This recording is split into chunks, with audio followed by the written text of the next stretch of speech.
We are nearing the halfway point of the 2025-26 NFL season, and we are nearing and getting closer to the NFL draft. So in today's video, I want to do another mock draft, this time with trades. Subscribe and like the video if you guys do go on to enjoy. Let's go ahead and hop into it. So as you guys can see, I am on the PFF mock draft simulator, and I did go ahead and change up the order just a little bit to better reflect what I think it's actually going to look like when we get to the draft. So teams like the Baltimore Ravens and the LA Rams that are very low on PFF, I decided to move them up a little bit higher to better reflect what they're actually going to be. With that all said, the New Orleans Saints have the first overall pick, and in past mock drafts, I have typically gone with non-quarterbacks because in those mock drafts, I was doing them at a time where Spencer Rattler, for the most part, looked really good on paper. Now, I never said that Spencer Rattler was going to be the guy long-term, but he was looking pretty good out there. But as we all know, this past week, he got benched in favor of Tyler Shock, and well, look, I don't think Tyler Shock is the guy either. So when you have the number one pick, you are either going to trade down, and I think there's a couple teams here that we could trade down with: the Browns,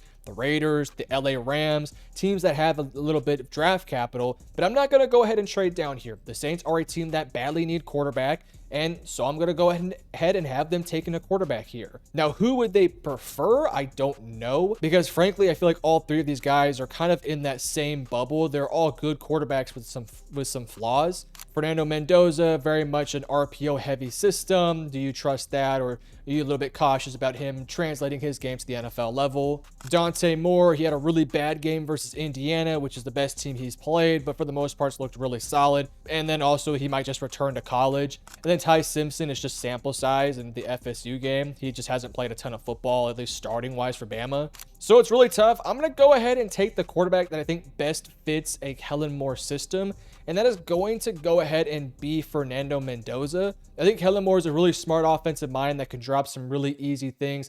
A lot of RP, a lot of screens, just a lot of things that Fernando Mendoza has already done for Indiana. So I'm going to go ahead and take Fernando Mendoza to be the next quarterback for the New Orleans Saints. Up again at number 2, I have the New York Jets, and I also think they're going to take a quarterback. Justin Fields and Tyrod Taylor are not the guys of the future. I think there are some pieces to work with on this Jets team. Of course, you do have Garrett Wilson, you have Mason Taylor, you have 2 young tackles, and frankly, I think a pretty solid offensive line. It's just that we know we need a new quarterback, and I think they need a lot of other things too, such as receiver help, such as help on the defense, but I don't think they're too far away to where they can't take a quarterback. So for me, I'm going to take my quarterback 2 of this draft, and that's going to be Ty Simpson. I've really fallen in love with his game. He's one of the few quarterback prospects that I actually have seen attack the middle of the field, which is something that a lot of young quarterbacks don't want to attack because, of course, that's usually where things are a lot more congested.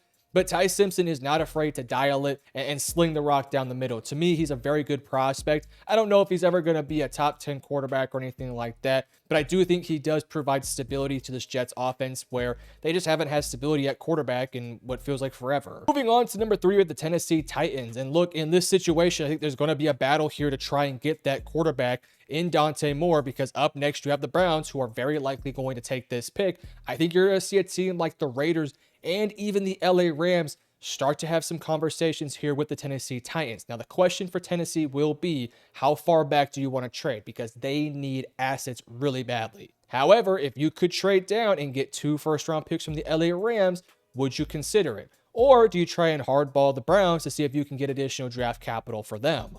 It's a really interesting spot, and I think there's a lot of different trades you can go down here. I don't know if the Raiders could be in this conversation just because the Browns have a little bit more draft capital, and so do the LA Rams.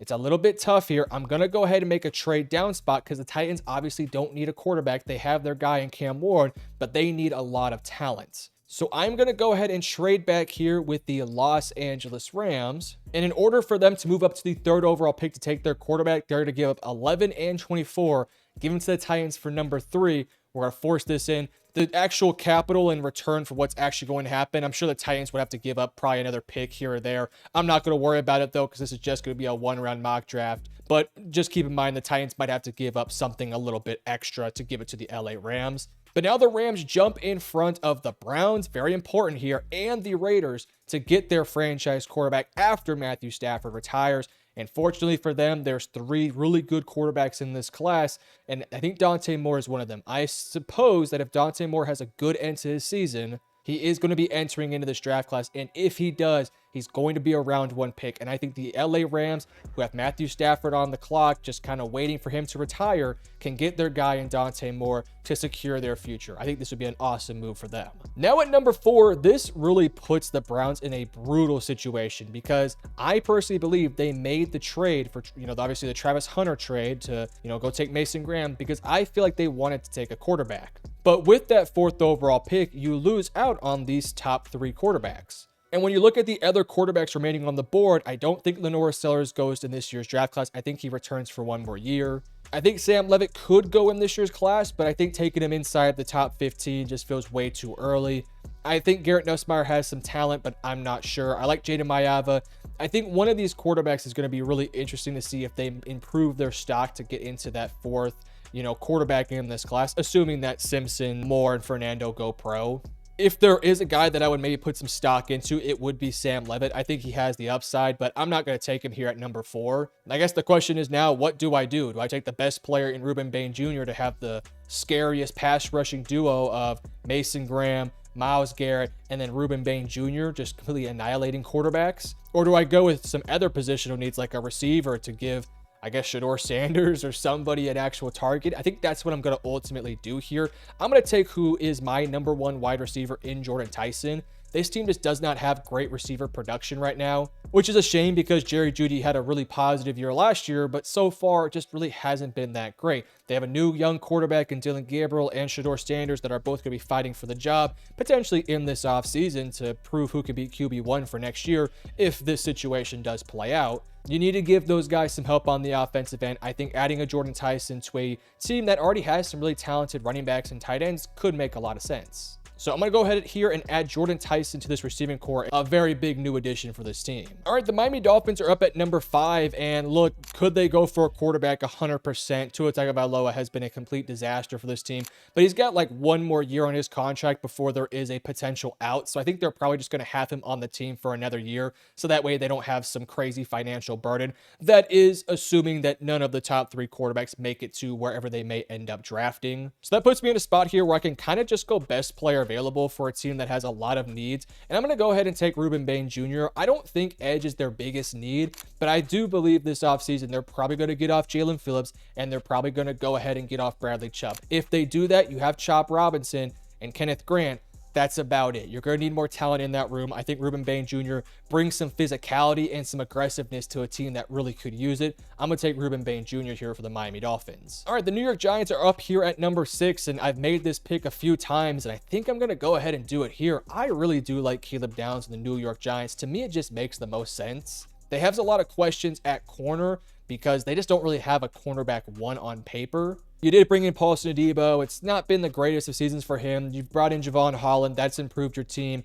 But, Dante Banks hasn't worked out, and Tyler Nubin's been up and down. I'm going to take Caleb Downs here to just be that versatile piece that I believe can play inside the box while also playing deep. I just think he's a versatile piece to add to your secondary that would make this team very, very good on the defensive end. All right, the Raiders are up at number 7, and like a couple of teams like the Browns and the Dolphins, they're probably pissed off with how the top 3 went here, all taking quarterbacks. I think this is a team that could shock everyone and take a guy like a Sam Levitt, but I just can't do it in good faith. I think this team is just way too far away to go ahead and take a Sam Levitt here. I think maybe they ride it out with Geno Smith, or maybe they start Aiden O'Connell or Kenny Pickett, who knows. Fortunately for them, there are some really, really good defensive pieces I could go with here. I like Peter Woods. I like Arvell Reese. I even like maybe taking a Mansour Delane or a Jermon McCoy because they need help in that defense. I think for me, if I'm going to have a guy in Max Crosby who's absolutely annihilating quarterbacks, I need a dude up the middle to, be what Christian Wilkins was brought in to be. Obviously, that did not work out. I'm going to take Peter Woods here.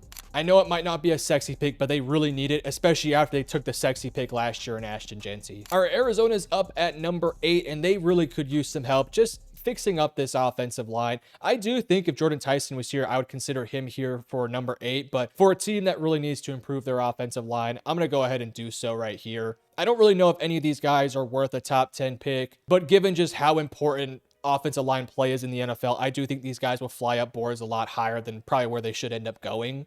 I think Spencer Fano makes a lot of sense. Look, you have obviously Paris Johnson Jr. as your left tackle. He's been really good to start his young career. I think you need that guy opposite of him, that staple to play next to him. And I think that's exactly what Spencer Fano can be. Hasn't been the greatest of years, but I definitely think he's playing totally fine.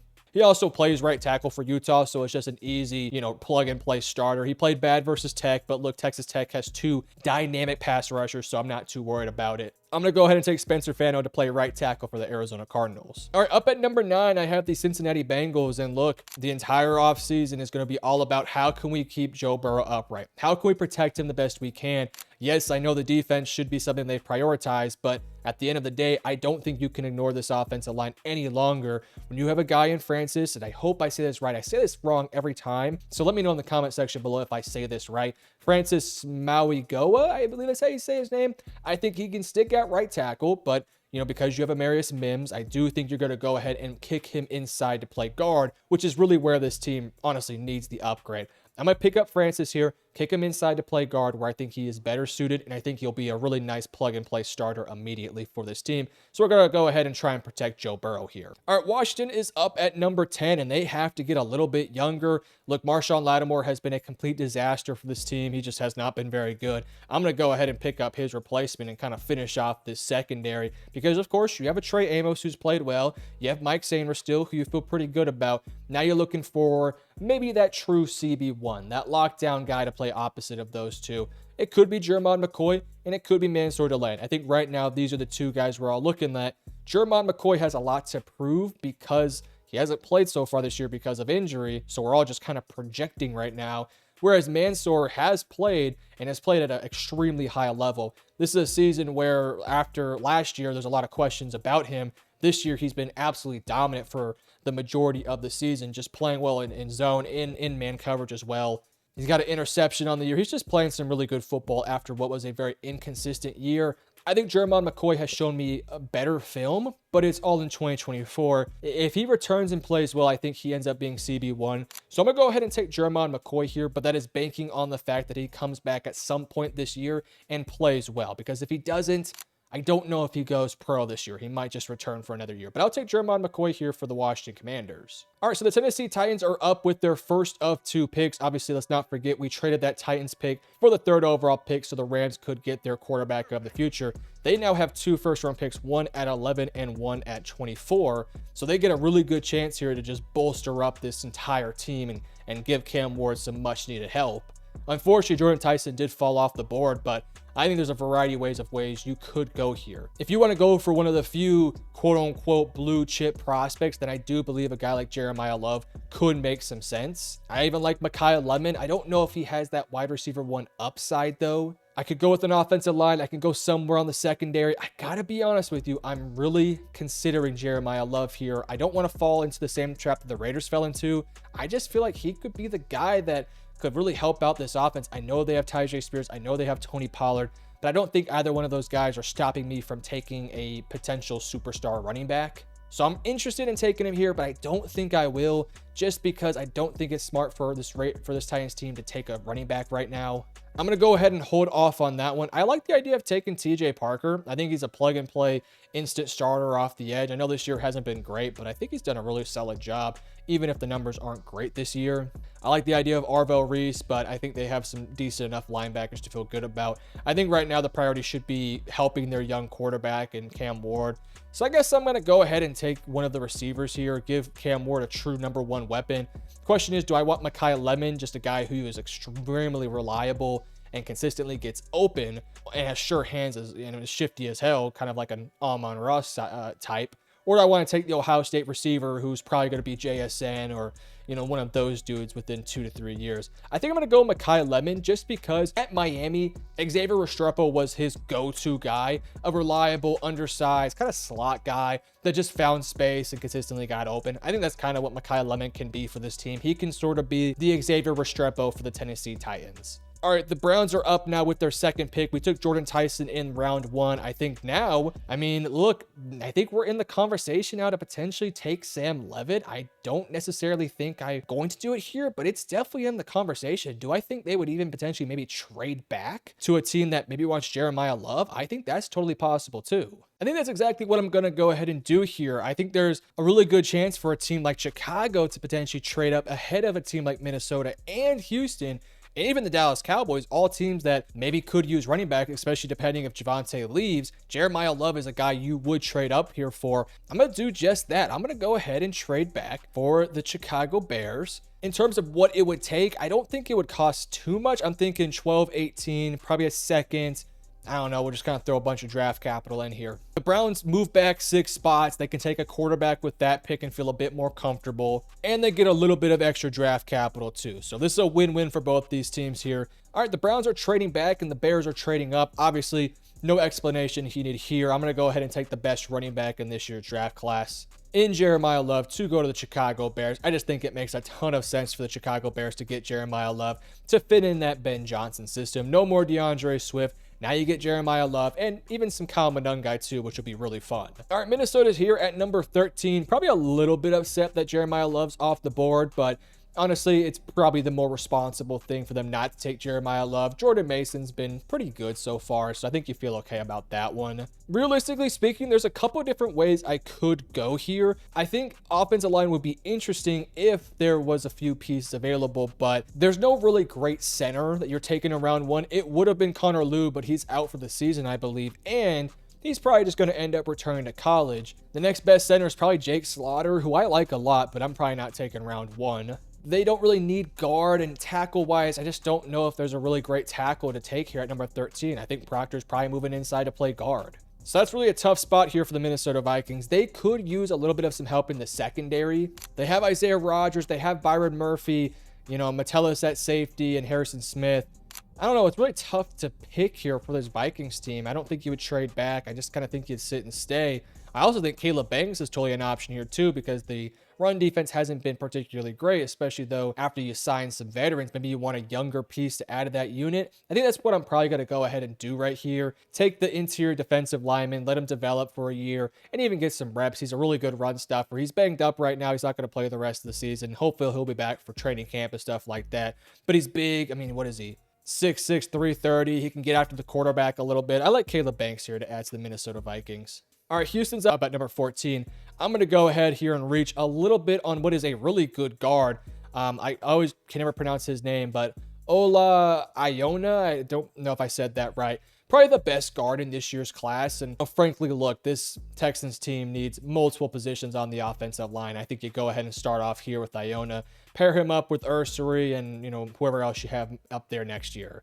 All right, Dallas at 15. I think you run in Arvell Reese. Right now, the Cowboys linebacking core is one of the worst in the NFL. They will be getting DeMarvion Overshown back here any week, which is going to bolster that defense up significantly. Now you need to pair somebody opposite of him, and I think that's exactly what Arvell Reese can do. All right, the Ravens are up here at number 16. Look, I felt like Mike Green had a pretty good week last week, so I feel like he's starting to develop into maybe becoming that pass rusher that they want him to be. So I don't know if you maybe add a TJ Parker here. I just don't know if he's the greatest fit for what is a 3-4 system. I don't know if TJ can be that outside linebacker you're looking for, but I do like Keldrick Falk here a lot. I think he's probably more of a 3-4 edge rusher, which I think is a perfect fit for him because of his size, but his movement skills are very good, and he's a kind of a ball of clay right now that you can kind of work into your system, and he can play immediately, but he's just going to get better year in and year out. I like TJ Parker better as a prospect, but for this Ravens team, I really do think Keldrick Falk is a really good fit. So I'm going to go with Keldrick Falk, who's a decent run stuffer, but definitely has the upside to be a very good pass rusher.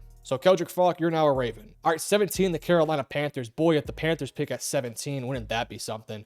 There's a couple of different ways you could go here. I mean, you could take a Carnell Tate, have 3 just very big receivers. I mean, that would be awesome, but I just don't know if he's a great fit for Carolina. They need more of a Mekhi Lemon than a Carnell Tate. I don't dislike TJ Parker. I know that Nick Scorton and Princely Emmanuel have a ton of talent, and you have DJ Wanham, so I don't know if this is their biggest need necessarily. I don't hate Mansour Delane. I know that you have a couple of dudes there, and of course JC Horn's really good corner, but if you want to make a better secondary, I think Mansour Delane is probably the best player available here. I think ultimately I will just go ahead and add TJ Parker. I think he's the best prospect available, and you can really bolster up your defense by putting a bit more, higher upper echelon talent. I think TJ Parker makes a lot of sense, and they would have a nice young core of edge rushers to really work with. So we'll take TJ Parker here. All right, now Cleveland is up here, and it kind of worked out perfectly because you jump in front of the Pittsburgh Steelers to go ahead and snag a quarterback. I don't think there's another quarterback here that's worth taking in round one who's not named Sam Levitt. I think Levitt could kind of be almost like the Bo Nix and Michael Penix of the quarterback class this year. Somebody who a lot of people have going in round two that goes a lot earlier because of how many teams need quarterback. I think the Browns would go ahead and take Sam Levitt here to be their guy for the future. I like Sam Levitt a lot. I think you give him some more weapons, which they did in round one with Jordan Tyson. I think that could be really fun. Also, Arizona State to Arizona State, keep that connection going. I just kind of realized that would be really cool. All right, 19, the Chiefs are up. Man, Kenyon Sadiq is available here. And if Kelsey retires after this year, which I do think he will, Kenyon Sadiq is definitely an option. But I'm also looking at Mansour Delane, and I'm saying, do I want the Kelsey replacement to continue to replenish this offense, or do I want to continue to stack up talent on the defense and take Mansour Delane? I think they would probably take Mansour Delane just because they have some guys under the wing right now of Travis Kelsey that they're probably going to be okay with next year. I'm going to go ahead and take Mansour Delane and do the more responsible thing here. All right, Pittsburgh is on the clock, and unfortunately, there's not a quarterback really worth taking here. Could they take a Mayava, Batir, Nussmeier, Drew Allard, Carson Beck, maybe, but I think that would just be irresponsible. When there's a Carnell Tate right here, you have DK Metcalf. Outside of that, it's not particularly great. Carnell Tate elevates this receiving core a ton. I think they would probably just get on their knees and beg for Rodgers to return for one more year, especially if the draft ends up like this. So we're going to go ahead and take Carnell Tate here to the Pittsburgh Steelers. All right, San Francisco's up at number 21. I think you need to bolster up this defense, but I also think you need help on the offensive line. It's just not a great unit in general. Could you go Proctor, let him develop behind Trent Williams, and maybe stick him inside to play guard if you need him? They don't really need guard, though. I think they need more of a tackle. And I mean, Caleb Lomu's played left tackle. He's playing at a decent level for Utah. And I also think Austin Searvold, I think that's how you say his name, having a really good year for Ohio State. He might be a guy that's moving into first round conversations. Very much new to tackle, though. I don't know. It's really tough. I think I might just take best player available. And look, Michael Williams was just not going to be a pass rusher for this team. You got Nick Bosa. He's coming off an injury. I think you need more juice as a pass rusher. I think David Bailey's probably the best option here. So I'm going to go ahead and just take David Bailey. All right, Chargers at 22. I would run in the pick for Kenyon Sadiq. But Aronde Gadsden looks really good as a player for this team, so I just kind of think you ignore this one here and just kind of move on. I like the idea of taking Caden Proctor, sticking him inside to play guard, and having just two monstrous guards, Mekhi Becton, one healthy, and Caden Proctor. That is some absolute mass in the inside that can absolutely move people with physicality. I really like the idea of that. That might be my number one here. I like Cassius Howell. I think he kind of fits into that outside linebacker mold. Little bit undersized in terms of just a length and stature, shorter arms, but man, he's got a juice to him that I think is really good, and putting him next to Tuli Tuipulotu I think would be very nice. It's between Cassius Howell and Caden Proctor. I'm going to probably go with Caden Proctor just because I really like the idea of putting him in at left guard and having a really nasty guard duo that's big and strong and physical. They'd have to figure out the center position, but maybe you could look at doing a trade, or there's always going to be guys in round two that you can go ahead and take. So I'm going to go ahead and right now take Caden Proctor, put him in at left guard, and just get really physical and strong on the offensive line. All right, Buffalo's up at number 23. They need help against the run specifically, and unfortunately, not a lot of great options here. Cassius Howell, I think he's fine against the run. He's definitely not bad, but he's not going to be somebody at the NFL level who's going to be super elite against the run. Terrell is just not a big enough corner. I don't think you do that. Plus, Maxwell Harrison played pretty good in his debut. Romello Height, man, he's a really good pass rusher. In fact, I should say an excellent pass rusher, but he's just not the run defender this team would look for. LT Overton, he's a decent run stuffer, but he's just an okay player. I just don't have him as a round one guy. I don't think I'll ever take him round one. I didn't have him round one last year. I don't think I'll take him round one this year unless something really changes in my opinion.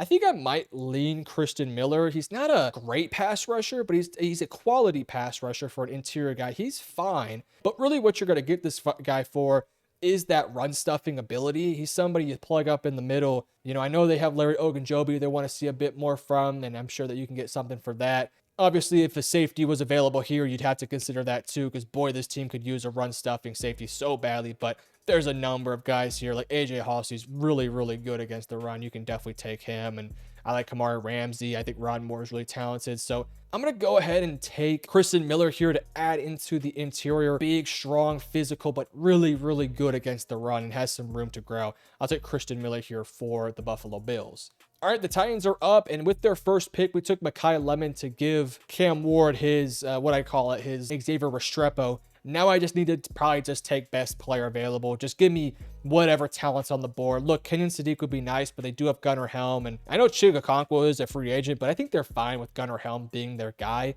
But, I mean, man, Kenyon Sadiq, he might be a bit of a difference maker. His productivity just hasn't been great this year, and I don't know. I'm just not the highest on him. I think there's a lot of people who are a lot higher on him than I am. I mean, they do have the guy they took in round 2 last year develop as a pass rusher. I maybe like Colton Hood here quite a bit. He's been really solid for this team, and I mean, this Titans team could really use some help in the secondary, especially with how bad L'Jarius Sneed has been. They just traded away Roger McCreary too. I think I'm going to take Colton Hood. I know Avion Terrell is probably the better coverage corner. I would probably give you that. But I think Colton Hood is the more well-rounded player. He's got good size to him, 6 foot, 195.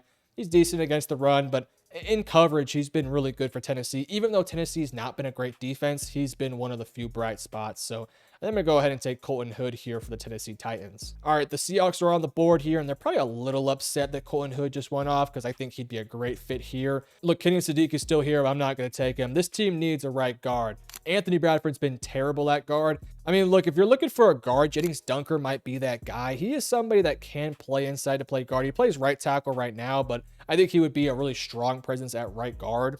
His arm length is concerning, but he is really mean and nasty and physical. So I think I might take him here. Again, Connor Lew probably returning to college. I think Lomu stays at tackle. I think Austin stays at tackle. I think Caleb Tiernan, probably not a round 1 talent. Not a lot of great guards after Iona goes for, where is he at? Houston here at 14. I'm going to go ahead and take Jennings Dunker. I think he's sort of a late first round, early day 2 guy that can fill inside to play guard for this team. So I think for Seattle, you get a little bit more physical at right guard. All right, the Patriots are on the board here, and man, tight end's not their biggest need. But at the same time, it would be pretty dang fun to see Drake May throw the ball to Kenyon Sadiq. I know you have Hunter Henry. I know you have Austin Hooper, but I mean, realistically speaking, how much longer are those guys going to be, you know, those guys? This might be a bit of an irresponsible pick, and I honestly don't know if this would be the pick that they would go for. This does not feel like a Mike Vrabel pick at all, but I'm going to do it. I think when a talent like Kenyon Sadiq falls to you, you need to get a bit more weapons for Drake May. Why not get Kenyon Sadiq? Why not give your future superstar, or I guess your current superstar quarterback, even more weaponry to work with? He fell a little bit far anyway, so I think it's time to get him off the board here.